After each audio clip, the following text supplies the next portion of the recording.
Loading unloading carrying cost একটু আছে, তারপরে তো লাভ আছে, কিন্তু বিক্রি করতেছে 55-56।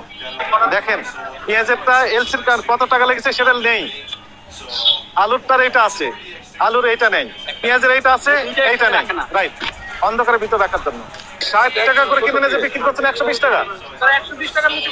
এই যে পেঁয়াজ নাই, সবাই তাই বলতেছে, কিচ্ছু লেখা নেই, শুধু টাকার অ্যামাউন্টটা লেখা আছে। উচিত ছিল এতক্ষণ পরে আপনার বেন খুলেছে।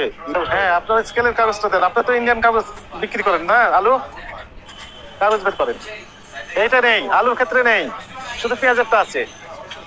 এটা সুবিধা কি? সুবিধা হচ্ছে এখানে লেখা আছে কত কেজি উনি ইন্ডিয়ান থেকে নিয়ে আসছে, এখানে গ্রস ওয়েট নেট ওয়েট সব লেখা আছে, নেট ওয়েট আমরা বের করতে পারলাম, আর এখানে লেখা আছে টাকা কত লেগেছে, এই টাকাতে ভাগ দিলে কত কেজি পড়েছে একটু স্পষ্ট বোঝা যায়। ওনারা অস্পষ্ট আমাদের অন্ধকারে রাখার জন্য এইটা দেখেন না, অথবা এইটা যে কোনো একটা রাখবেন না। কোথায় কারচুপি? কোনো বাজারে আলু কম নেই, কোনো বাজারে পেঁয়াজ কম নেই। এনারা শেষ পর্যন্ত বলেন যে পচে যাচ্ছেন, তবুও দাম কমাবেন না।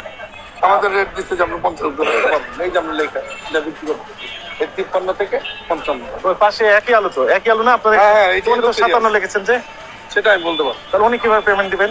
সে ওই যে সেম পেমেন্ট তারা তো ব্যাংকে দেয়, তারা নিয়ে যাবে। তাহলে উনি 54 টাকা দিবেন আর উনি নিচ্ছেন 57 টাকা। এই দেখেন আমাদের এখানে কেজি 3 টাকা করে অতিরিক্ত নিচ্ছেন, কেজি লেখা। অথচ আপনারা বললেন কি কমিশন। আমি ব্যস্ত আছি, আমি না না, তাহলে উনি 57 লিখেছেন, আমার কাছে তো এখন উনি যদি 100 টাকা লাগে এটা তার ব্যক্তিগত ব্যাপার। না, তাহলে উনি কিভাবে পেমেন্ট দিবেন? উনি দিবেন কিভাবে? ওই কর্নারের দোকান উনিও সেম প্রাইস, তো বেশি রাখার কোনো কারণে সিস্টেম নাই। 57 তো এখনো লেখা আছে, 57 সে বেচবে কেন? তাহলে কি অনেক ঠিক করতেছেন? না, এটা অন্যায় করতেছে। অন্যায় করছেন। শুনেন, তার নাম ঠিকানা লিখছেন না কেন এবং কন্ট্যাক্ট নাম্বার দিচ্ছেন না কেন? কি বিক্রি করেছেন সেটা লিখলেন না কেন? এখানে যদি আপনি লিখতেন পেঁয়াজ বিক্রি করেছেন, তাহলে আমি এই জাকির সাহেবের কার্যক্রম মনিটরিং করে পারতাম, আমার জন্য সহজ হতো। উনি কোথায় বসেন সেটা যদি লিখতেন, তাহলে আমি ধরতে পারতাম যে আপনি 60 টাকা করে কেজি বিক্রি নিয়েছেন, পেঁয়াজ 120 টাকা বিক্রি করছেন কেন বলেন। উনি বলতেন যে না, ভুল হয়ে গেছে। এখন তাহলে একটা যৌক্তিক লাভ রেখে বিক্রি করতেন।